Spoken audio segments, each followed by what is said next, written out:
Vale, vamos a hacer una videoconferencia hoy sobre la última que nos queda, ya de este año en principio, y va a ser sobre despidos, terminar la última parte que no vimos de extinción de contrato, veremos un poquito también los expedientes de regulación de empleo temporales y algún caso práctico que nos ayude a entender estos conceptos, ¿vale? En principio la idea, en principio es hacer esta videoconferencia y en principio terminaríamos, ¿vale? Con lo cual a ver si explico solo 20 minutillos, si nos da tiempo de dedicar la videoconferencia sobre todo a un par de casos prácticos que tenía preparados sobre prejubilaciones, despidos, suspensiones colectivas, etcétera, etcétera, ¿vale? Entonces, si recordáis, la semana pasada vimos los distintos tipos de despido. Nos quedaba por ver sobre todo el despido colectivo y la resolución contractual. Sí que analizamos un poco la teoría de los despidos por disciplinarios y los despidos por causas objetivas, con lo cual nos quedaría hablar un poquito, muy por encima, tampoco me voy a extender mucho, de lo que sería el despido colectivo, los expedientes de regulación de empleo, conocidos como ERES, en su caso, ¿vale? Y por otro lado, la resolución contractual. Si recordáis, hablábamos del despido por causas objetivas, el individual, por así decirlo, y si recordáis, había 5 tipos distintos de despidos por causas objetivas, que son los que vemos aquí, ¿vale? Despidos por ineptitud del trabajador, conocida o sobrevenida con posterioridad a la colocación efectiva en el puesto de trabajo, por la falta de adaptación a las modificaciones técnicas operadas en el puesto de trabajo, y luego la tercera causa, que es la que se suele confundir con el despido colectivo en determinados casos, ¿vale? Que es aquella cuando se produce el despido por causas objetivas legalmente procedentes, cuando la empresa decide amortizar puestos de trabajo por causas económicas, organizativas, técnicas o de producción. La empresa en estos casos suele acreditar, si es por causa económica, una situación económica negativa, por pérdidas actuales o previstas, o por disminución persistente del nivel de ingresos. Se entiende en todo caso, después de la reforma laboral, que esa disminución del nivel de ingresos es persistente si se produce durante 3 trimestres consecutivos, ¿vale? Lo importante con la reforma es que esa disminución de nivel de ingresos se plantea que tiene que ser sobre los ingresos ordinarios, es decir, sobre los ingresos de la actividad de la empresa. Luego había otros dos tipos de despidos por causas objetivas, que eran por falta de asistencia al trabajo en un porcentaje determinado, el 20% en 2 meses o el 25% en 4 meses, y otras que eran las que estaban vinculadas a programas públicos financiados por entidades públicas y cuando se hacían contratos por organizaciones sin ánimo de lucro, ¿vale? Había que establecer cumplir una formalidad para el despido por causas objetivas, que era preavisar con al menos 15 días y poner de manera simultánea la indemnización por despido por causas objetivas. Pues bien, el despido por causas objetivas, a veces entendemos que solo es uno, ¿no? El de causa económica, organizativa, técnica o de producción. El despido por causas objetivas es el que estaría en cierto modo relacionado, no relacionado directamente, porque obviamente o es un despido o es otro despido, ¿vale? Pero el despido por causas objetivas de carácter económico, organizativo, técnico o de producción estaría relacionado con el despido colectivo, el denominado despido colectivo, que es el que comúnmente conocemos muchas veces como expediente de regulación de empleo. No es el mismo concepto un ERE que un despido colectivo, ¿vale? Digamos que el ERE es el paso que hay que dar para llevar a cabo un despido colectivo. Esto cambió bastante con la reforma laboral del año 2012, ¿vale? Porque luego veremos que antes era preceptiva y obligatoria la autorización de la autoridad laboral y ahora simplemente es necesaria una comunicación. Ya la autoridad laboral ya no aprueba el expediente, ¿vale? ¿Qué se entiende por despido colectivo? El despido colectivo sería la extinción de los contratos de trabajo fundada en causas económicas, organizativas, técnicas o de producción, cuando es importante el periodo, ¿vale? Dice el Estatuto de los Trabajadores en el artículo 51, cuando en un periodo de 90 días, ¿vale?, afecte al menos a 10 trabajadores en las empresas que ocupen menos de 10 trabajadores, al 10% de aquellas empresas que ocupen entre 100 y 300 trabajadores, o a 30 o más trabajadores en empresas que tengan 300 o más trabajadores, ¿vale? Decía antes que estaba relacionado este despido con el despido por causas objetivas, porque si no se llega a estos límites que estamos viendo, hablaríamos en todo caso de un despido por causas objetivas de carácter individual, ¿vale? En ocasiones, también lo que hace el Estatuto de los Trabajadores es intentar impedir que se hagan despidos colectivos individuales al objeto de intentar evitar el procedimiento del despido colectivo, ¿vale? Es decir, por eso se establece el plazo de la temporalización de los 90 días, ¿vale?, para el cumplimiento de esos límites que hemos visto, ¿vale? Vamos a ver muy rapidito el procedimiento, ¿vale? Este procedimiento, Ah, perdón, sí, es que acabo de ver que hay un error, no lo había visto. Me preguntó una compañera, a 10 trabajadores en empresas de menos de 100 trabajadores. Sí, efectivamente, he dicho 100 trabajadores, pero son 10. Hay un error en la diapositiva, si os dais cuenta, ¿vale? El primer supuesto dice que es aquellos que afecten a 10 trabajadores en empresas que ocupen menos de 100 trabajadores. Sí que lo he dicho correctamente, pero en la diapositiva se me ha olvidado un cero, ¿vale? Vale, os decía, vamos a ver un poquito la forma del despido colectivo, cómo hay que hacer un despido colectivo, es decir, cuando la empresa quiera hacer un despido colectivo porque acredite causa económica, organizativa, técnico de producción, primero tiene que acreditar esa causa, por así decirlo, ¿vale? O tiene que alegar esa causa, no acreditarla, sino tendrá en principio que alegarla, luego ya posteriormente acreditarla, ¿vale? ¿Cuándo se entiende, después de la reforma laboral de 2012, que hay un despido colectivo? En principio se entiende que hay un despido colectivo, perdón, que hay una causa económica cuando los resultados de la empresa se desprenda una situación económica negativa, la que hemos visto antes, en casos de pérdidas actuales o previstas o disminución persistente del nivel de ingresos. Y al igual que veíamos en el caso del despido por causas económicas de carácter objetivo, ¿vale? Se entenderá en todo caso que esa disminución es persistente si durante 3 trimestres consecutivos el nivel de ingresos ordinarios o ventas de cada trimestre es inferior al registrado en el mismo trimestre del año anterior, ¿vale? Lo que hizo la reforma laboral fue, con la ley que se aprueba en julio, fue contextualizar esta causa económica. Es decir, ya lo que hacemos es comparar los trimestres consecutivos de nivel de ingresos ordinarios de cada trimestre con el registrado en el mismo trimestre del año anterior, ¿vale? Entonces, en ese caso ya cabría la posibilidad de hacer un despido por causas colectivas, por así decirlo. ¿Cuándo entendemos que hay causa técnica, organizativa o de producción? Pues yo, en cierto modo, a veces digo que esto es como una especie de cajón desastre. ¿Por qué? Porque lo que dice el estatuto, que se entiende que hay causa técnica cuando se producen cambios, entre otros, en los medios o instrumentos de producción, ¿vale? Causas organizativas cuando se produzcan cambios, entre otros, en el ámbito de los sistemas y métodos de trabajo del personal o en el modo de organizar la producción, ¿vale?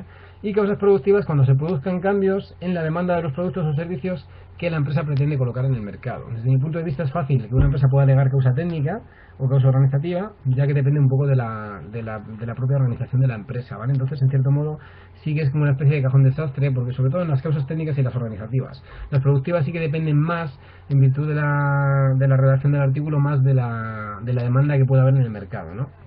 Pero las causas técnicas y las organizativas sí que dependerían sobre todo más de la capacidad organizativa de la empresa o del cambio de los sistemas de producción de la empresa, etcétera, etcétera, ¿vale?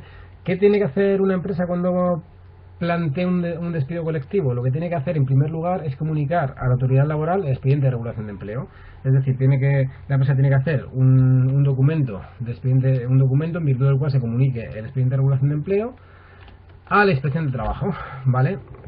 Una vez pasado el periodo de consultas. En primer lugar, la empresa tiene que abrir un periodo de consultas con la representación legal de los trabajadores. Es decir, tiene que abrir un periodo de consultas o bien con el comité de empresa o bien con los delegados de personal. Si no hubiese comité de empresa, nos iríamos a lo que establece el artículo 41.4 del estatuto, que dice que se otorgará la representación a una comisión designada en asamblea por los trabajadores y trabajadoras de la empresa, ¿vale? Se abre ese periodo de consultas obligatoriamente. Ese periodo de consultas tendrá que tener una duración máxima, ¿vale? Esto cambió con la primera reforma laboral que hubo, la que hizo el anterior gobierno. Cambió porque antiguamente el periodo de duración de los periodos de consulta era un mínimo de 30 días. Cambia ya en la primera reforma laboral y se pasa a establecer un periodo máximo de bien de 15 días o bien de 30 días, ¿vale? Será de 15 días para empresas que tengan menos de 50 trabajadores y será de 30 días para empresas que tengan más de 50 trabajadores. ¿Vale? Lo que viene a decir el estatuto es que en este periodo de consultas hay que negociar de buena fe y en aras a buscar un acuerdo, una solución lo menos traumática posible para el conflicto que genera un expediente de regulación de empleo, ¿vale?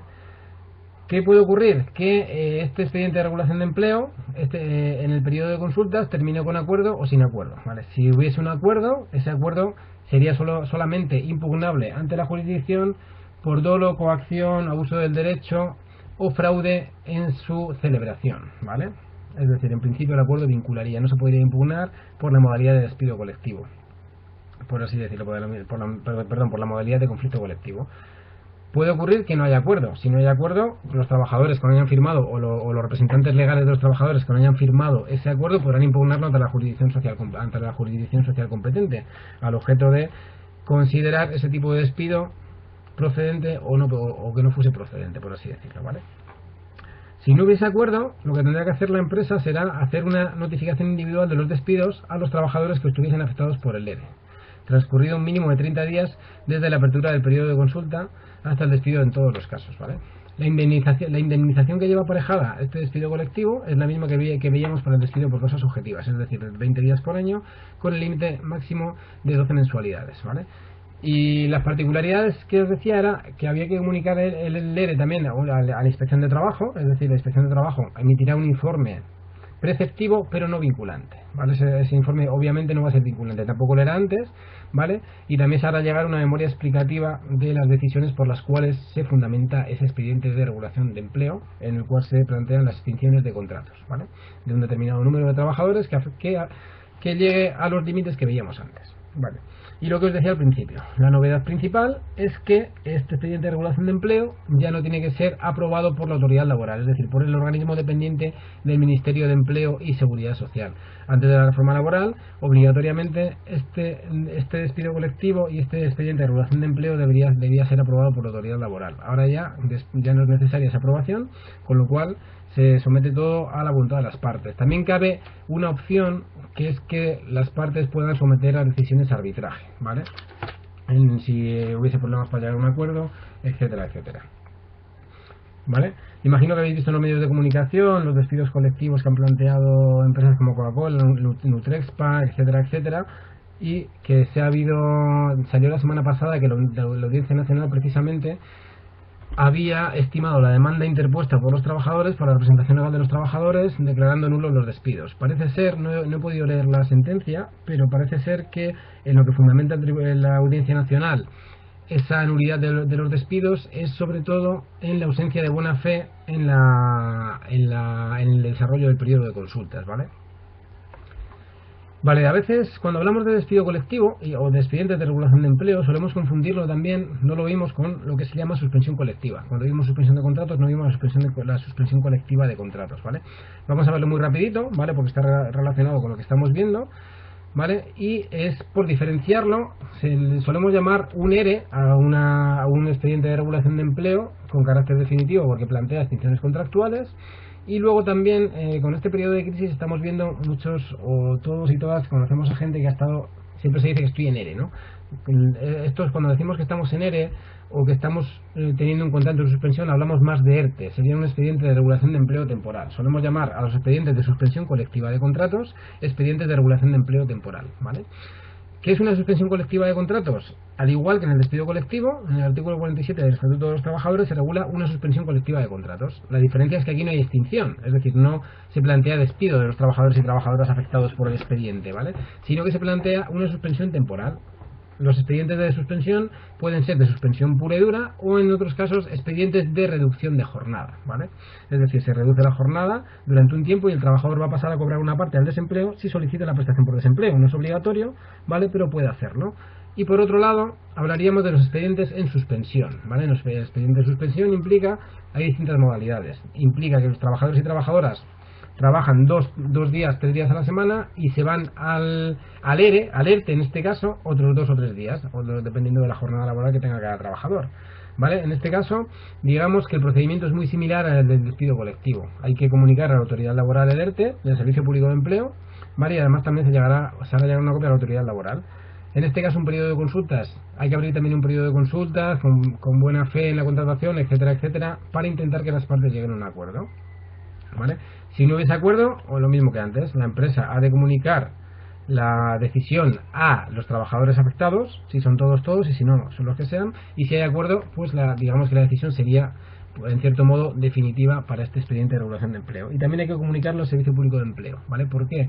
Porque en ocasiones el Servicio Público de Empleo va a tener que gestionar las prestaciones por el periodo de jornada que se reduce en ese ERE o por el periodo de jornada que se suspende en ese ERE, ¿vale? Preguntaba una compañera si el ERE es definitivo y la suspensión colectiva temporal, efectivamente. Por eso diferenciamos en cierto modo el ERE o el ERTE. Muchas veces tendemos a denominar ERE de manera indistinta a la suspensión y a la extinción, ¿vale? Pero son dos conceptos completamente distintos, ¿vale? Al igual que ocurría con los expedientes de regulación de empleo en los casos de despidos colectivos, ¿vale? No es necesaria la aprobación del expediente por la autoridad laboral, ¿vale? Es decir, por el organismo dependiente del Ministerio de Empleo y Seguridad Social, ¿vale? La suspensión colectiva también, para que se haya que tramitar un expediente en el caso de suspensión colectiva, también tiene que superar los límites que veíamos antes para el caso de el despido colectivo, ¿vale? 10 trabajadores en empresas con menos de 100 trabajadores, al 10% de empresas entre 100 y 300, o a 30 trabajadores o más en empresas que tengan 300 o más trabajadores y trabajadoras, ¿vale? Con lo cual estas serían las diferencias fundamentales entre despido colectivo y suspensión o reducción colectiva, ¿vale?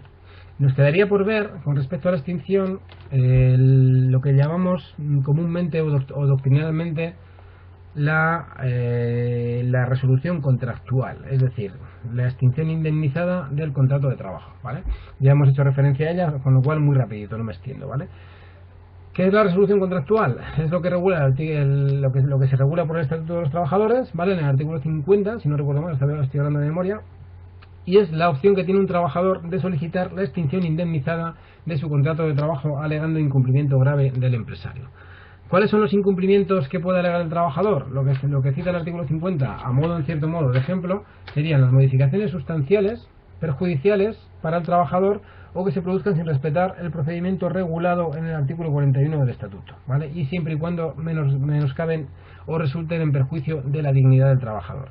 La falta de pago o los retrasos continuados en el abono del salario pactado. Y luego hay una especie de cajón desastre, que es cualquier otro incumplimiento grave del empresario, salvo los supuestos de fuerza mayor, ¿vale? Así como la negativa del empresario a reintegrar al trabajador en las anteriores condiciones de trabajo en los supuestos de los artículos 40 y 41, es decir, de modificación sustancial de condiciones y de movilidad funcional, ¿vale? Es decir, cuando un trabajador, por ejemplo, lleva 4 meses sin cobrar, tiene la empresa la deuda de 4 nóminas, tiene la opción de solicitar una resolución contractual, una extinción indemnizada de su contrato de trabajo, con el derecho a percibir la indemnización prevista para el despido improcedente, ¿vale? Si recordáis, hemos visto ya algún caso sobre extinciones de contrato y sobre cálculos de finiquitos, ¿vale? Y tendríamos que ver, bueno, tengo aquí un caso práctico, pero primero vamos a ver la calificación de despido, ¿vale? Es decir, si recordáis, hemos hecho algún finiquito de cálculo de despido y de cálculo de despido improcedente, ¿vale? El despido puede ser calificado, es decir, una empresa no puede hacer un despido improcedente a un trabajador, sino que ese despido improcedente ha de ser realizado por un juez o reconocido en un acto de conciliación, ¿vale? Es decir, cuando un trabajador o una trabajadora son despedidos, tienen la opción de impugnar judicialmente ese despido, ¿vale?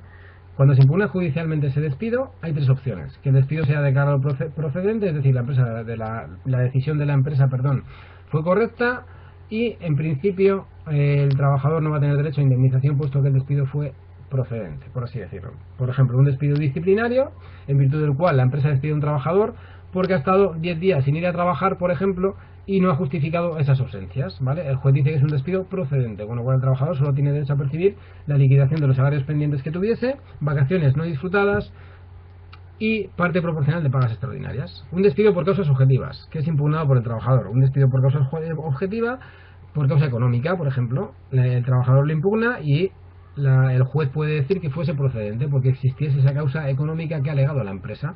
El trabajador percibiría los 20 días por la indemnización prevista de 20 días al año con el límite de 12 mensualidades.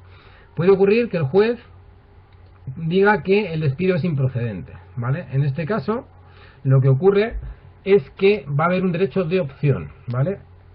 Habrá una opción entre readmitir al trabajador, ¿vale?, u optar por pagar una indemnización de 45 días por año con el límite de 42 mensualidades hasta el 11 de febrero de 2012 y de 33 días al año con el límite de 24 mensualidades a partir de esta fecha, del año 2012, a partir de la reforma laboral de 2012, ¿vale? Con la reforma laboral lo que ocurre es que desaparecen los salarios de tramitación. Antes de la reforma, la fecha del despido se entendía en la fecha de la sentencia judicial, es decir, si judicialmente impugnábamos el despido y la sentencia salía a los 4 meses, la fecha efectiva del despido era a los 4 meses, ¿vale?, cuando sale la sentencia. Y esos 4 meses habían de ser abonados al trabajador como salarios de tramitación, salvo que se consignase judicialmente el importe de la cuantía en el plazo de 48 horas, etcétera, etcétera. Pero bueno, con la última reforma laboral, digamos que los llamados salarios de tramitación, que eran los salarios que se abonaban desde que el trabajador era despedido formalmente hasta la fecha de la sentencia, también habían de ser pagados por la empresa al trabajador, ¿vale?, aparte de este derecho de opción, ¿vale?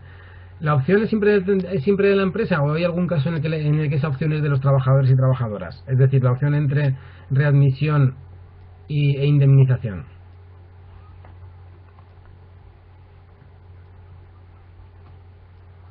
Le preguntaba a una compañera con respecto a la resolución contractual si había algún número estipulado de falta de pago o retraso en el abono de salarios, o con un par de veces que se impague vale. La jurisprudencia estaba exigiendo un mínimo de 4 meses, pero como cambió también la cuantía que abona el Fogasa, ahora estamos presentando demandas con reducciones, con impagos salariales de al menos 3 meses, mínimo 3 meses, porque si no nos podemos encontrar con que el juez nos diga que ese incumplimiento no es grave, ¿vale? Efectivamente, ¿vale? Con respecto a mi pregunta, si el trabajador fuese representante legal de los trabajadores, sí tendría él la opción de optar por esa indemnización o por esa readmisión, en el caso del despido improcedente, ¿vale? Por el contrario, si el despido fuese declarado nulo, porque nosotros lo hemos pedido en nuestra demanda judicial, o porque el juez ha entendido que ha habido un despido que ha tenido un móvil discriminatorio o lesionado derechos fundamentales en casos de embarazo, lactancia, reducción de jornada, etcétera, etcétera, el despido nulo implicaría la readmisión inmediata del trabajador. En este caso sí, como comentaba una compañera antes, decía que se mantienen los salarios de tramitación para el despido nulo. Efectivamente, realmente no sería el concepto específico de salarios de tramitación, sino que como el trabajador tiene que ser readmitido, se le tiene que pagar el salario al que le había tenido derecho. Es decir, la decisión de la empresa fue nula. Legalmente lo que querría decir es que la decisión de la empresa nunca tuvo que haberse producido. Entonces, al ser esa decisión nula, lo que se hace es convalidar la situación anterior del trabajador. Entonces se le tienen que pagar los salarios desde la fecha del despido hasta la fecha de la readmisión, ¿vale? No sería el concepto específico de salarios de tramitación, ¿vale? Que entendíamos con el despido improcedente, pero sería el salario que el trabajador hubiese devengado desde la fecha del despido hasta la readmisión. Y obviamente en este caso no procede ningún tipo de indemnización, ¿vale? Puesto que ya el trabajador abona los salarios. El trabajador ya percibe los salarios. Vale, si recordáis, hablábamos también de las cuantías que estaban exentas de tributación por IRPF. Está esto muy en boga esta semana, porque precisamente se está planteando, no sé si lo habéis oído, una reforma fiscal que entraría en vigor el 1 de enero de 2015, ¿vale? Os lo digo simplemente para que os suene, porque a día de hoy simplemente es un proyecto que parece ser que van a tributar las indemnizaciones por despido, ¿vale?, que sobrepasen los 2.000 euros de cuantía al año, ¿vale? Dependiendo, va a estar enlazado, parece ser, con la antigüedad que tenga el trabajador, ¿vale? Hasta ahora, ¿qué cuantías están exentas por despido? Por las que os he dicho otra vez, ¿vale? Dependiendo del tipo de despido, estará exenta la cuantía que no supere el máximo previsto legalmente, ¿vale? ¿Cuáles son las cuantías? De los despidos, las que veis ahí, ¿vale? En despido improcedente, la que os he dicho, 45 días con límite de 42 mensualidades, hasta febrero de 2012, hasta el 11 de febrero del año 2012, y 33 días por año con el límite de 24 mensualidades a partir de esa fecha. Despidos por causas objetivas y despidos colectivos son 20 días por año, recordad, con límite de 12 meses, la misma que tenían las movilidades geográficas, ¿vale? Mientras que las modificaciones sustanciales de condiciones de trabajo tenían 20 días por año con el límite de 9 meses, ¿vale? Y luego había otra indemnización de contratos temporales, que esta sí que tributa, si recordáis, ¿vale? ¿Qué parte está exenta de indemnización? La que no supere estos límites legales, salvo en el caso de despido por causas objetivas, por causas económicas, organizativas, técnicas o productivas, y el despido colectivo, que estarán exentas según el artículo 7 de la ley del IRPF, lo que no supere la indemnización prevista para el despido improcedente, ¿vale? Y luego también hay una particularidad que hemos comentado con el respecto al despido express, ¿vale? Que ahora cuando se hace un despido, en cierto modo, pactado, por así decirlo, es decir, se hace un despido disciplinario al trabajador, para que luego, si ese despido es reconocido como improcedente, para que esa indemnización no tribute, obligatoriamente habrá que presentar una papeleta de conciliación y llegar a un acuerdo en el servicio de mediación, arbitraje y conciliación, ¿vale? ¿Alguna duda hasta aquí?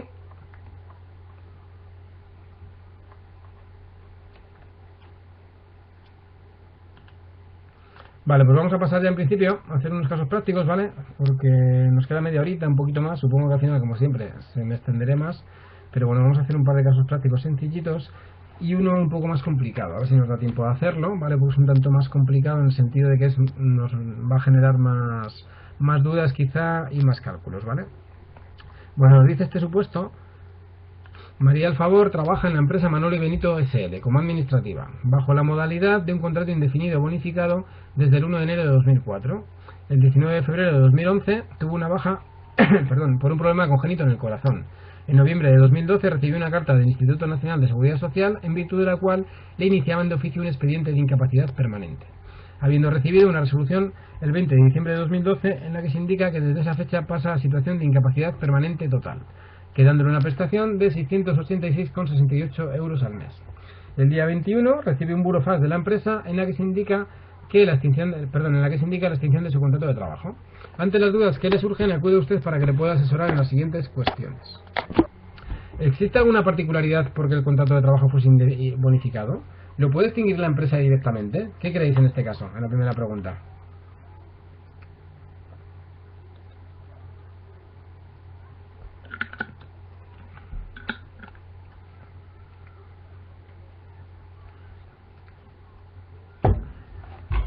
En principio no tendría por qué haber ningún tipo de particularidad, puesto que la decisión, digamos que en este caso es externa a la empresa, ¿vale? Es una decisión del Instituto Nacional de Seguridad Social, con lo cual no habría ninguna particularidad. Si el contrato fuese bonificado y se estuviesen aplicando bonificaciones, sería uno de los supuestos exentos de devoluciones de cuotas, puesto que la decisión no es de la empresa, sino del Instituto Nacional de Seguridad Social, ¿vale? El propio artículo 49 del Estatuto estipula que es una causa de extinción del contrato, ¿vale? Vale, segunda pregunta. La empresa le ha comentado que no tiene por qué abonarle cuantía alguna en concepto de indemnización, al haber pasado la situación de incapacidad permanente. ¿Es este extremo correcto? ¿Qué creéis? ¿Tiene esta trabajadora derecho a percibir algún tipo de indemnización o no? Entiendo que comentáis que sí que es correcto y algunos decís que no es correcto.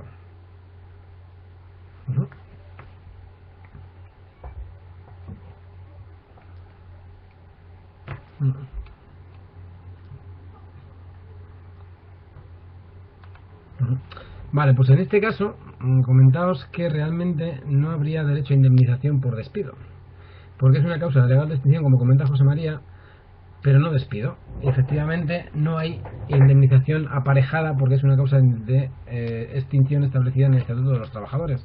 Hay una particularidad en este caso, en esta causa particular de extinción, que es la reserva del puesto de trabajo durante 2 años, ¿vale? Creo que lo comenté el otro día, pero aquí el Tribunal Supremo establece que esa reserva del puesto de trabajo durante 2 años, es decir, el trabajador tendría su contrato extinguido, pero tendría su puesto de trabajo reservado durante 2 años, por así decirlo. ¿Vale? Lo que viene a decir el artículo 49 es que esa reserva de puesto de trabajo se entiende siempre y cuando el trabajador sea objeto de revisión. Recordad que las incapacidades permanentes son revisables, se pueden revisar en cualquier momento, y el INS puede decidir que el trabajador o trabajadora pase a volver a trabajar, ¿vale? Bien sea una incapacidad permanente total, una absoluta o una gran invalidez.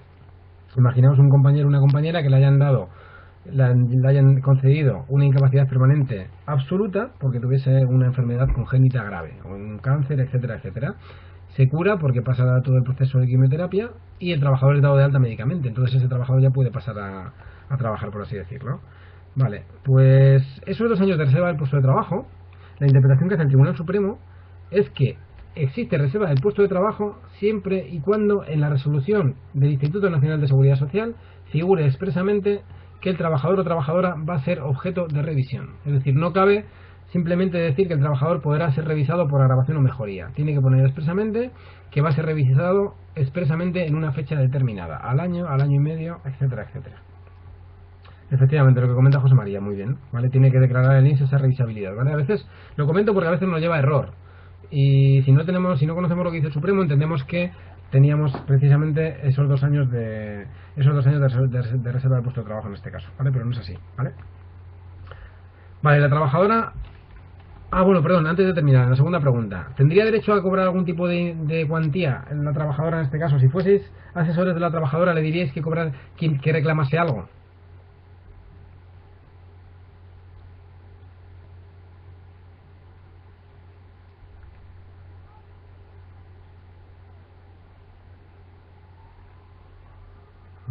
Aquí habría una opción, ¿vale? Creo que hemos comentado alguna vez el tema de qué pasa con las vacaciones de los trabajadores y trabajadoras cuando están en periodo de baja. Si recordáis, en este caso la trabajadora ha estado de baja desde febrero de 2011 hasta noviembre de 2012, es decir, básicamente 18 meses, ¿vale?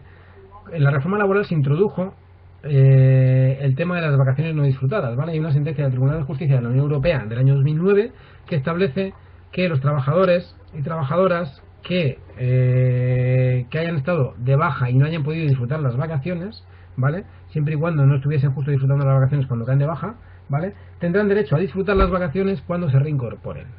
Vale, ¿qué pasa aquí en este caso? Que la trabajadora no se ha podido reincorporar. No se ha podido reincorporar porque desde el proceso de baja ha pasado a la incapacidad permanente.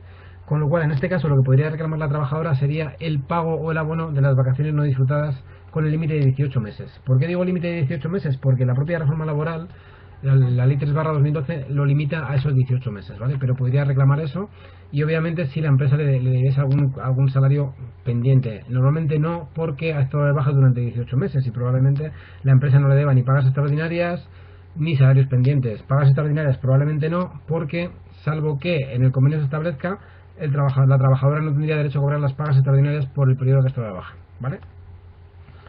Para la tercera pregunta, la trabajadora ha reclamado contra la empresa los últimos meses de cotización, al haber solicitado un informe de vida laboral y bases de cotización y observar que los meses de septiembre y octubre no existe cotización. Vale, he dicho antes que eran 18 meses de baja, pero estoy viendo que son 20 meses de baja lo que ha estado la trabajadora, ¿vale? Lo que he dicho de los 18 meses como máximo que podría reclamar a efecto de cobro de vacaciones no disfrutadas sería así, ¿vale? En este caso, ¿creéis que hay alguna particularidad? Es decir, la trabajadora podría reclamar a la empresa que cotizase por ella esos 2 meses adicionales que está reclamando, que la empresa no la ha cotizado.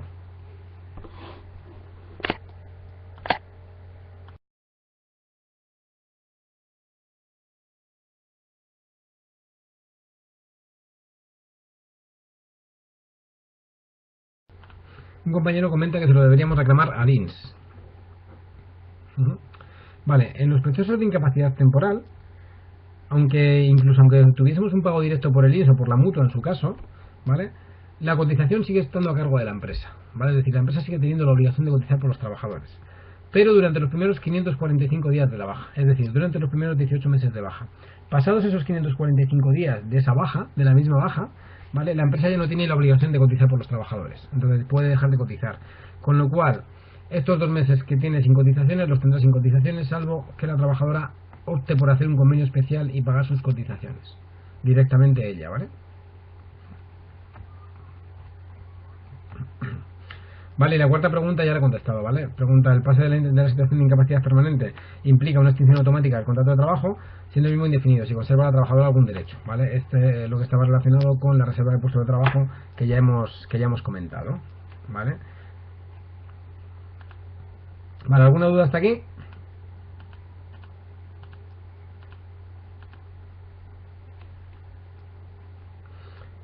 Vale, si recordáis, bueno, estábamos con un caso de una empresa que tenía bastantes trabajadores, ¿vale? Una empresa de construcción, etcétera, etcétera.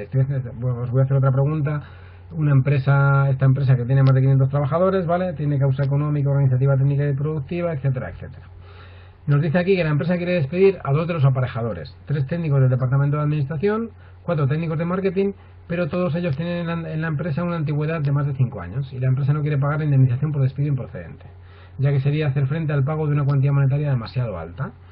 Si fueseis uno de los abogados de la empresa, ¿qué opciones le aconsejaríais en este caso para que el despido de los trabajadores no fuese tan costoso? Indique los pasos a seguir en la empresa para acordar los despidos elegidos. Vale, si recordáis, voy a volver para atrás. ¿Vale? Esta pregunta está relacionada con un caso que vimos en una videoconferencia anterior, ¿vale? Lo voy a leer muy rapidito. Vamos a ver.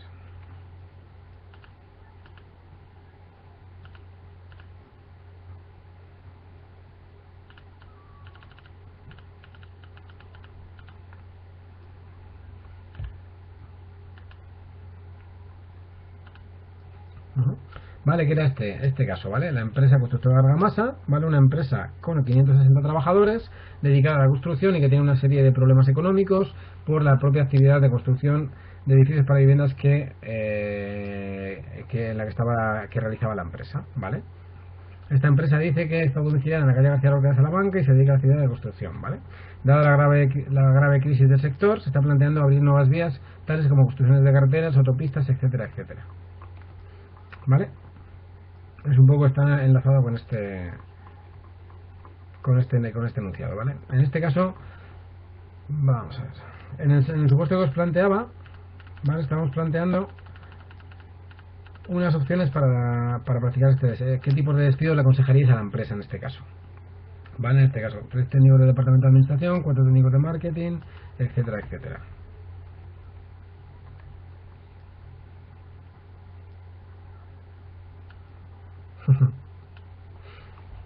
Vale, Carmen plantea o bien un despido por causas económicas, ¿vale? Parece ser que la empresa tiene causa económica, o bien una modificación sustancial de condiciones de su contrato, de condiciones de trabajo. Vale, todo es en principio causas económicas. Nos podríamos plantear eso, ¿vale? Incluso si la empresa tuviese 2 centros de trabajo, sería también factible plantear una movilidad geográfica. ¿Vale? Con respecto a la modificación sustancial de condiciones de trabajo, sí que es cierto que la modificación sustancial de condiciones de trabajo, recordad que lo que daba derecho al trabajador era o bien impugnarla, o bien a optar por extinguir su contrato de trabajo con una indemnización de 20 días por año con el límite de 9 mensualidades, con lo cual sería más barato esto que el despido por causas económicas. Pero desde mi punto de vista puede ser arriesgado. ¿Por qué puede ser arriesgado? Porque si el trabajador impugna esa decisión o alega la improcedencia de esa decisión, ¿vale?, podría incluso llegar a pedir la extinción indemnizada del contrato de trabajo en lugar de alegar la improcedencia de esa decisión, ¿vale?, y poder solicitar la extinción indemnizada del contrato de trabajo alegando incumplimiento grave del empresario. Con lo cual, o tenemos muy claro que hay una modificación sustancial que podemos acordar, o yo me iría más al despido por causa económica, organizativa, técnica o productiva. En este caso parece ser que habría las dos causas, tanto económica como organizativa, con lo cual se podrían alegar las dos causas en este caso, ¿vale? Estaríamos precisamente hablando de esto. Vale. Vale, el caso 6 nos dice aquí: una de las trabajadoras del Departamento de Recursos Humanos lleva 3 meses realizando tareas administrativas, cuando estaba trabajando como técnica de selección. No ha vuelto a realizar procedimientos de selección, sino que realiza tareas puramente administrativas, cuando su contrato se manifiesta que ha sido contratada como técnico de recursos humanos. Además, una mejora voluntaria que venía cobrando como complemento por puesto de trabajo ha dejado de cobrarla y el salario base ha bajado en los 3 últimos meses 100 euros. Ha preguntado a su superiora y le ha dicho que está cobrando en función del trabajo que realiza. La trabajadora se está planteando demandar a la empresa. ¿Podría hacerlo? Si es así, ¿qué podría solicitar la trabajadora? ¿Tendría derecho a algún tipo de compensación económica? ¿Qué creéis en este caso? ¿Qué os plantearíais en este supuesto?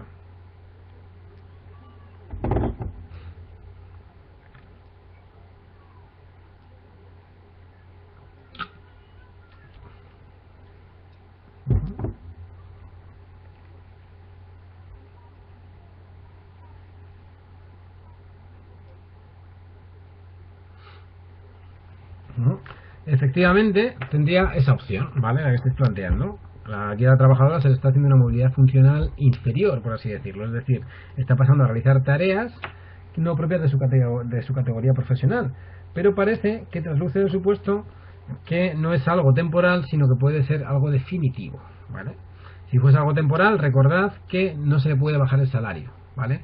Cuando la empresa traslade a una trabajadora para que realice funciones inferiores a las de su grupo profesional, ¿vale?, no va a poder rebajarles nunca su salario, tiene que mantener la retribución de origen, con lo cual este trabajador tendría esas opciones de reclamación, ¿vale? Pero también podría caber una segunda posibilidad, es que sería que la trabajadora en este caso alegase que se ha atentado contra su dignidad, ¿vale?, y pudiese alegar un incumplimiento grave y culpable del empresario, en este caso de la empresa. ¿Por qué?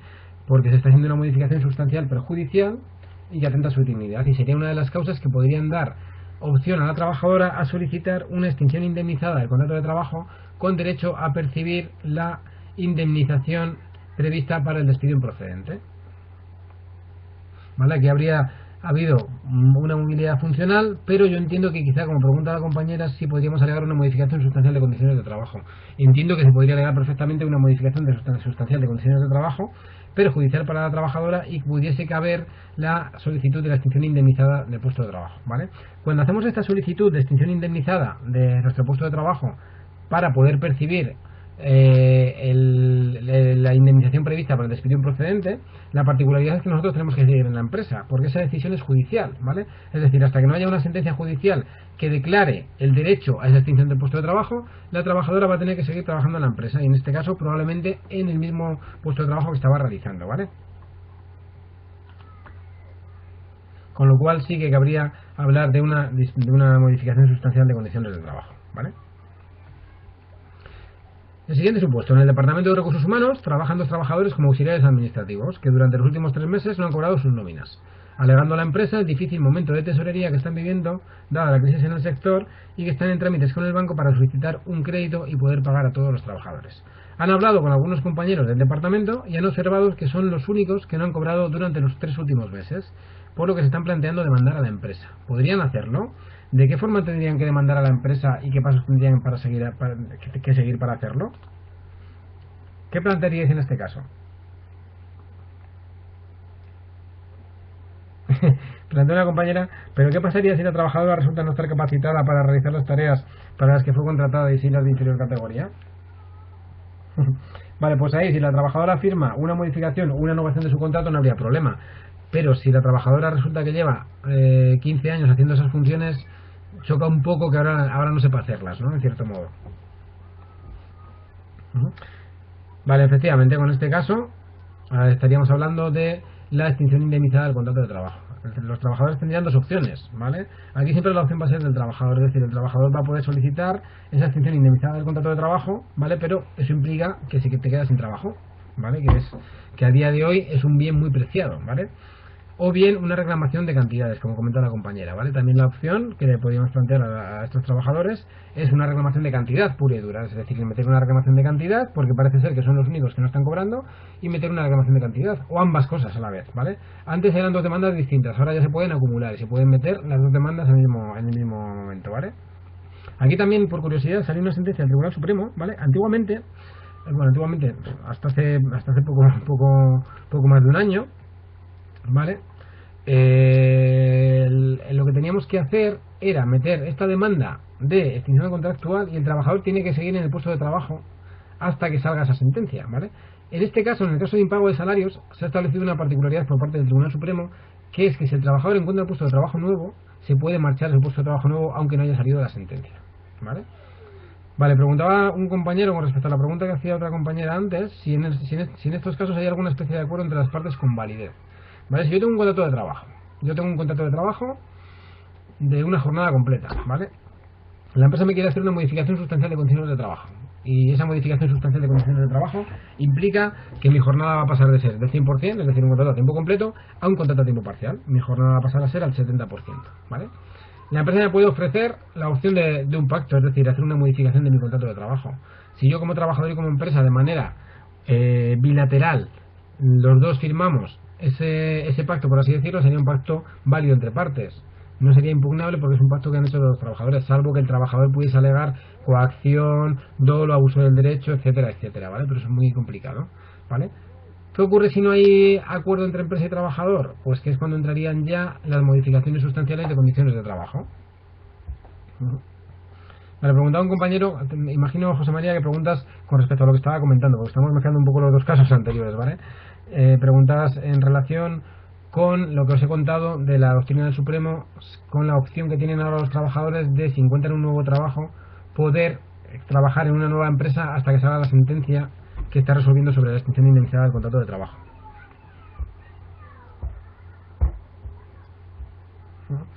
Vale. Si cobraría hasta esa ocupación, ¿vale? Efectivamente, quiero decir, pero imagínate que la ocupación que tú encuentras es de retribución inferior a la que tú tienes en tu empresa. La empresa tendría que pagarte la diferencia, ¿vale? Es decir, imagínate, la empresa nos debe estos 3 meses, ¿vale? ¿Vale?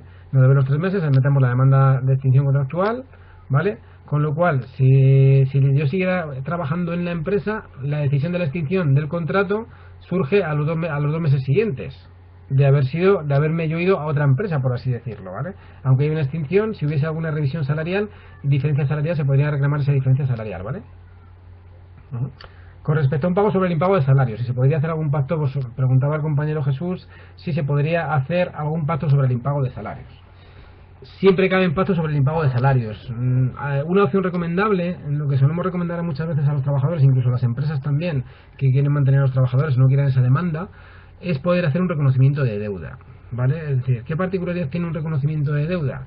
Que un reconocimiento de deuda interrumpe la prescripción de las acciones, ¿vale? Sabéis que para poder ejercitar una determinada acción en ámbito procesal, estamos sometidos a plazos, ¿vale? Para poder solicitar y demandar un despido son 20 días hábiles, ¿vale? Para solicitar una reclamación de cantidad es un año, ¿vale? Yo, si dejo pasar ese año, no voy a poder reclamarlo ya, por así decirlo. Mientras que si firmamos un acuerdo, perdón, disculpad, un acuerdo entre partes de reconocimiento de deuda, ese reconocimiento de deuda, en virtud de lo que establece el artículo, creo que era 1976 del Código Civil, si no recuerdo mal, no os fiéis mucho, ¿vale? Pero es 1900 y pico del Código Civil, el reconocimiento de deuda interrumpe la prescripción. Digamos que eso beneficia a la parte deudora sobre todo, ¿vale? Y de cierto modo puede garantizar por la parte acreedora, en 1970 me suena, pero no te lo digo muy seguro, del Código Civil, si es del Código Civil, ¿vale? Seguro, vale, me suena que sí, me suena que es en 1970, pero no estaba seguro, ¿vale? Y ese reconocimiento de deuda lo que hace es interrumpir la prescripción de acciones, ¿vale? Con lo cual podría ser esa una posibilidad buena en relación con lo que estás comentando, ¿vale? Vale, pues nos quedan 10 minutillos, a ver si en 10 o 15 minutillos hacemos el último supuesto que tenemos, ¿vale? Que tenía preparado para hoy, que es un supuesto sobre una suspensión colectiva y despido colectivo, digamos que un poquito todo, ¿vale? Para ver un poquito ya el final. Vale, nos dice aquí este supuesto práctico que la empresa Francisco Rupto SL, con 300 trabajadores en el centro de trabajo de Sevilla, ha presentado un expediente de cierre en todas las secciones de la empresa, salvo las de empaquetado y almacén, que serán las únicas actividades que se mantendrán, alegando causa económica, organizativa y productiva. El objetivo de la empresa es trasladar su actividad al centro de trabajo de Madrid. En dicho expediente, dentro del periodo de consultas, los sindicatos, comisiones y UGT han firmado un acuerdo aplicable para todas las secciones, menos para empaquetado, y con las siguientes particularidades. Trabajadores de 18 a 56 años. Opción de traslado a Madrid, percibiendo 18.000 euros de compensación por gastos, u optar por la extinción del contrato a razón de 45 días por año con el límite máximo o tope de 38 mensualidades. Trabajadores de empaquetado. Reducción de jornada de un 30% para 15 trabajadores y durante un año desde la firma, garantizando el 90% de salario bruto mensual junto con la prestación por desempleo, ¿vale? Y suspensión de jornada los lunes y los martes y trabajo miércoles, jueves y viernes durante un año desde la firma para el resto de trabajadores. Todos los trabajadores cobran 12 pagas al año, es decir, tienen las pagas prorrateadas.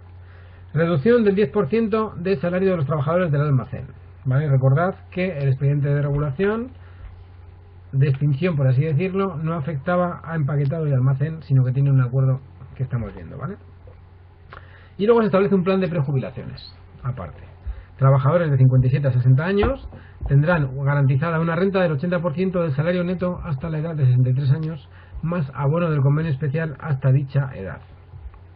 Trabajadores de 61 años o mayores tendrán una renta garantizada del 85% del salario neto hasta la edad de 65 años, más el abono del convenio especial hasta dicha edad, ¿vale? Y se mantiene a todos los trabajadores que ya tienen una jubilación parcial a la fecha del expediente. Preguntas. ¿Qué pasos habrá tenido que dar la empresa para llegar a este acuerdo? ¿La extinción de los contratos sería un despido o una extinción por opción? ¿Qué sería mejor para los trabajadores y trabajadoras? Tercero, calcular las consecuencias económicas en los supuestos de traslado y reducción de jornada y disminución de salarial o extinción suponiendo un trabajador modelo. Hay tortilla con un salario bruto anual de 25.000 años, retribución mensual, ¿vale? Y 20 años de antigüedad en la empresa y sin hijos a cargo.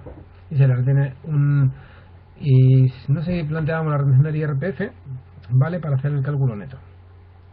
Vale, este es un plan de prejubilaciones que que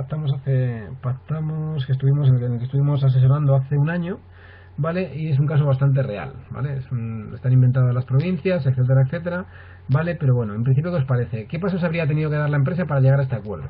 ¿Qué es lo primero que tendría que haber hecho la empresa? ¿De qué estaríamos hablando aquí?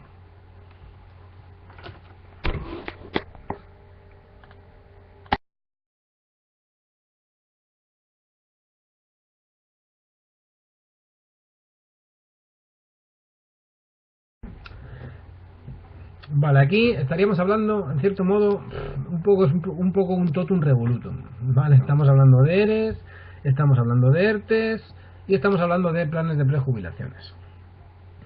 Vale, con lo cual, Cuando hablamos de un ERE, un expediente de regulación de empleo, lo que comentábamos, había que notificarse a la autoridad laboral y abrir un periodo de consultas, ¿vale? Y recordar también comunicación a la inspección de trabajo, ¿vale? Por parte de la empresa, ¿vale? En ese periodo de consultas, ¿vale? En este caso se ha llegado a un acuerdo, ¿vale? En virtud de ese acuerdo tenemos todas las decisiones a las que hemos llegado y en virtud de las cuales se ha llegado a ese acuerdo, ¿vale? Con el objetivo de poder beneficiar a un mayor número de trabajadores, etcétera, etcétera, etcétera, y la empresa tiene una necesidad económica, organizativa, productiva, y va a cerrar un centro de trabajo para trasladar su producción a Madrid y hacerla más atractiva o más beneficiosa, por así decirlo, ¿vale? Con lo cual, en este caso, obviamente, estaríamos hablando de un expediente de regulación de empleo, pero también estamos mezclando, en cierto modo, suspensión, un expediente de suspensión. Se podría pactar o bien haber hecho un ERE y un ERTE aparte, dos expedientes distintos, o bien meter todo en la misma negociación, que es lo que se suele hacer. Lo normal es que se plantee un expediente de regulación de empleo y en el transcurso de la negociación se pueda llegar a realizar todos estos, se puede llegar a firmar todos estos acuerdos que planteamos aquí, ¿vale? En este caso. Claro, nos planteaban aquí, la extinción de los contratos sería un despido o una extinción por opción, ¿vale? ¿Por qué planteo eso? Porque aquí, si recordáis, ¿vale? Aquí hay un despido, pero es una extinción, es decir, hay una opción. Los trabajadores entre 18 y 56 años tienen la opción del traslado o tienen la opción de la extinción del contrato a razón de 45 días por año con el tope de 38 mensualidades. Vale, ¿cuál es aquí la paradoja? Que podemos estar hablando de una movilidad geográfica o podemos estar hablando de un expediente de regulación de empleo. ¿Quién nos dice eso? Nos dice sobre todo, si estamos hablando de movilidad geográfica o de expediente de regulación de empleo o de extinción, la forma que la empresa le haya dado cuando ha comunicado este expediente a la autoridad laboral, ¿vale? En este caso, el caso concreto era un ERE de extinción porque se planteaba el cierre del puesto de trabajo, ¿vale? Pero nos podría llevar a error con la movilidad geográfica y eso puede tener implicaciones. ¿Por qué puede tener implicaciones? Porque si se hace una movilidad geográfica, la indemnización son 20 días por año con el límite máximo de 12 meses y esa es la indemnización que estaría exenta de tributación, ¿vale? Mientras que si la empresa nos ofrece 45 días por año con el tope de 38 mensualidades estaríamos muy por encima de esa tributación. Por el contrario, si hacemos un despido por causas colectivas alegando causa económica, organizativa, técnica o productiva, ¿vale? La tributación de la indemnización por despido estará exenta siempre y cuando no supere la indemnización prevista para el despido improcedente, ¿vale? Con lo cual la forma muchas veces en este caso es importante. Y si luego analizamos también con la pensión de jubilación futura, también sería muy importante la forma que le estemos dando al expediente. Vale, el punto 3. Calcular las consecuencias económicas en los supuestos de traslado, reducción de jornada y disminución salarial, etcétera, etcétera, etcétera. Vale, pues aquí tenemos distintas soluciones, ¿vale?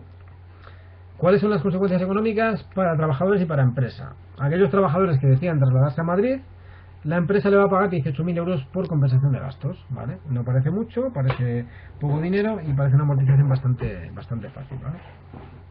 Puede ocurrir que los trabajadores, un trabajador o una trabajadora de Sevilla, no se pueda trasladar a Madrid porque tenga hijos o tenga y su marido sea funcionario, su mujer sea funcionaria o trabaje en otra empresa y no puedan trasladarse desde Sevilla a Madrid por circunstancias familiares, ¿vale?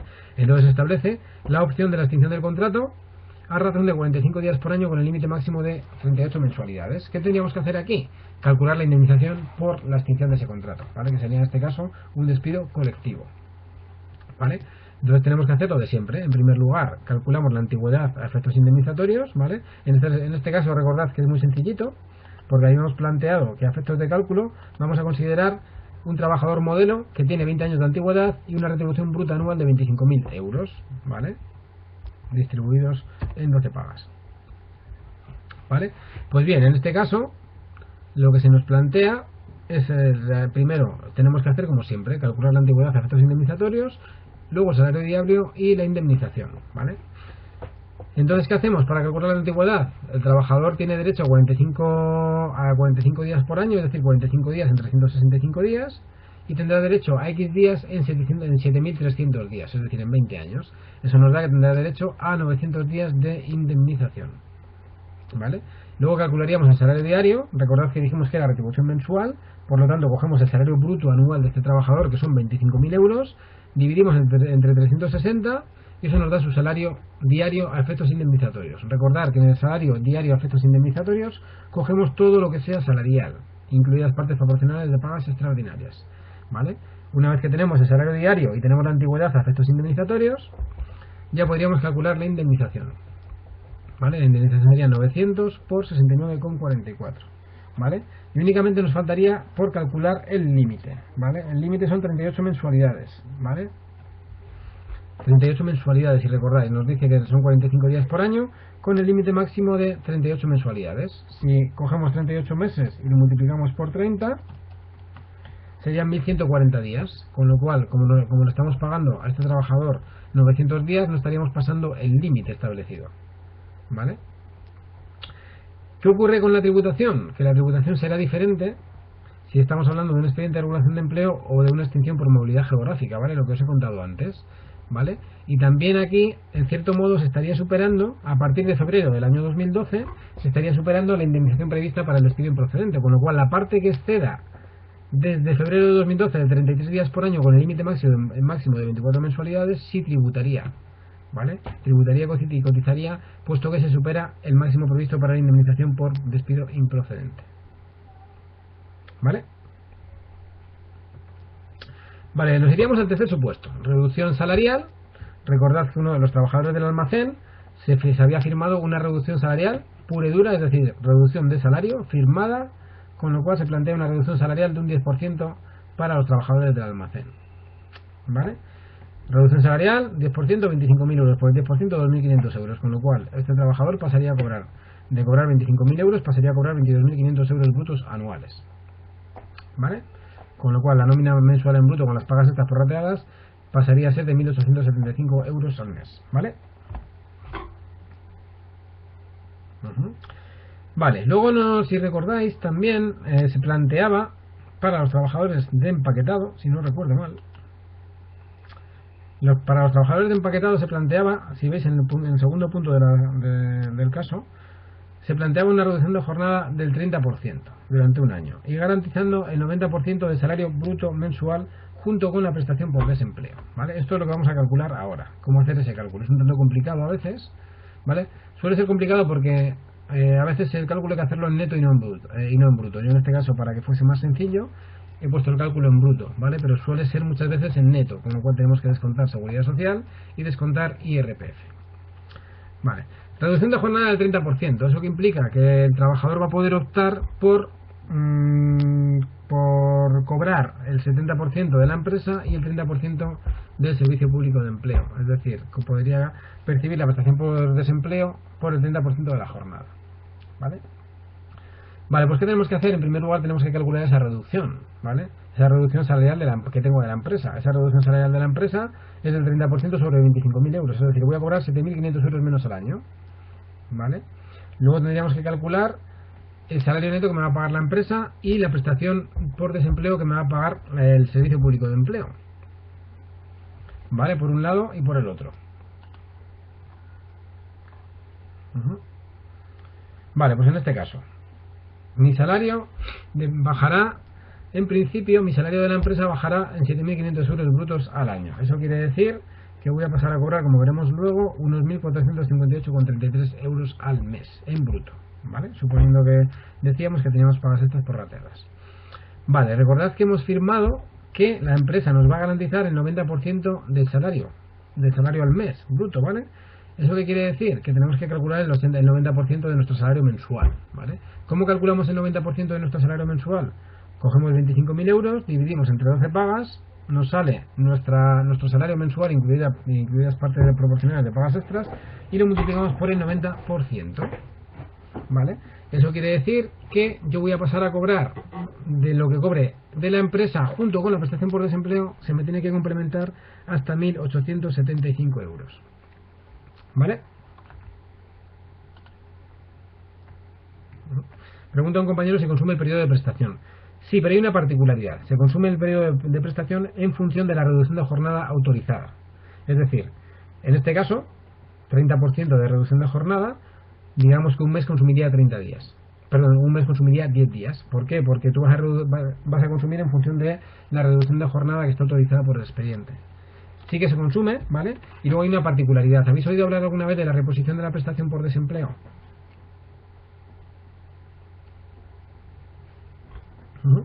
Vale, hay una particularidad que lo único que está limitada en fechas, ¿vale? Una compañera, la pobre dice que sí que yo la tuve. Vale, entonces la compañera Yolanda sabe de lo que hablamos, ¿vale? Cuando tienes un expediente de suspensión de contratos, por ejemplo, un expediente de reducción de jornada, y has consumido prestación por desempleo, hay una particularidad que es la posibilidad de que se te pueda reponer la prestación por desempleo, es decir, que te devuelvan la prestación por desempleo con el límite máximo de 180 días, siempre y cuando tu contrato se extinga finalmente por la misma causa, por causa económica, organizativa, técnica o productiva, si esté vinculada a ese expediente, y siempre y cuando se cumplan unas fechas determinadas. Es decir, la última que tenemos ahora es para expedientes de regulación de empleo firmados después de 2012 y siempre y cuando la extinción del contrato sea antes de este año, antes de final del 31 de diciembre de 2014, ¿vale? Eso sería la reposición de la prestación por desempleo, ¿vale? Vale, estábamos con el tema del salario, ¿vale? ¿Qué es lo que cobraría este trabajador en el expediente de regulación de empleo temporal? Es decir, en el expediente de suspensión. Pues por un lado la empresa le pagará su salario mensual al 70%, es decir, 25.000 euros por el 70% partido de 12 pagas, ¿vale? Eso quiere decir que cobrará 1.458,33, ¿vale? Luego tenemos que calcular lo que cobraría en prestación por desempleo. Los primeros 6 meses de la prestación por desempleo, el trabajador va a cobrar el 70% de su base reguladora, y la base reguladora de la prestación por desempleo es la base reguladora de los 180 días inmediatamente anteriores a la situación legal de desempleo, ¿vale? Que en este caso sería el expediente, ¿vale? Y a partir de el sexto mes sería el 50% de esa prestación, ¿vale? Con lo cual, ¿qué tenemos que hacer? En primer lugar, calcular cuál sería la base reguladora. Entonces cogemos el salario mensual del trabajador, que lo teníamos calculado de antes, 2.083,33, ¿vale? Multiplicaríamos por 6 meses y dividimos entre 180, es decir, cogeríamos nuestra base de cotización de los 6 meses anteriores, por así decirlo, y eso nos daría que nuestro salario diario eran 69,44. Eso lo multiplicamos desde el mes 1 al mes 6 por el 70%, porque es algo que tenemos derecho, y luego tendremos que multiplicarlo por el 30%, porque es el porcentaje de jornada autorizada, ¿vale? Con lo cual 69,44, si no me he confundido, por el 70% por el 30%, son 14,58, y esa es la base reguladora diaria. El desempleo paga por días, ¿vale? Por días, pero siempre paga 30 días al mes. Con lo cual lo que tenemos que hacer para calcular lo que nos pagaría el desempleo al mes sería multiplicar 14,58 por 30 días, y eso nos da 437,40, ¿vale? Y os pongo, ojo, supera el límite máximo, ¿vale?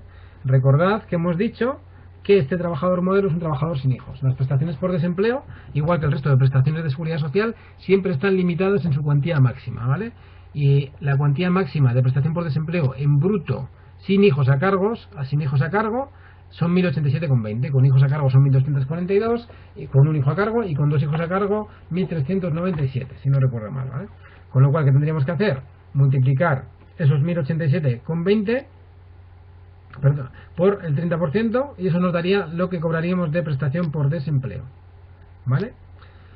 Y lo que nos dice el acuerdo es que la empresa nos va a complementar hasta el 90% del salario neto. Recordad que hemos calculado que el 90% del salario neto al mes son 1.875, con lo cual lo que nos pagaría la empresa por encima sería lo que nos paga, por un lado, la empresa de nuestro 70% de salario, ¿vale?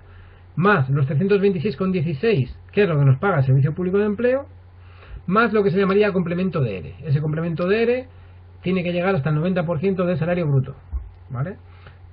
Calculamos antes que el 90% del salario bruto eran 1.875, como lo que nos está pagando, por un lado la empresa son 1.458,33 y el Servicio Público de Empleo 326,16, que esos son 1.764,49, nos tiene que pagar el exceso, es decir, de 1.800 hasta 1.875, el total del complemento de ERE sería 90,51.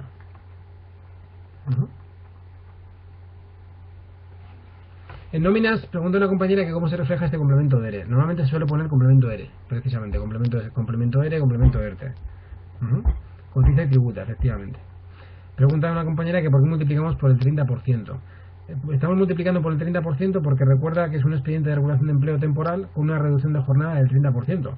Entonces, el desempleo, el paro, el Servicio Público de Empleo va a pagar el 70% porque estamos del mes 1 al mes 6, pero el 30%, ¿vale? Porque es la reducción de jornada que tenemos. La empresa me paga el 70% y el Servicio Público de Empleo me va a pagar el 30%, ¿vale? Es por eso. ¿Vale? ¿Alguna duda más hasta aquí?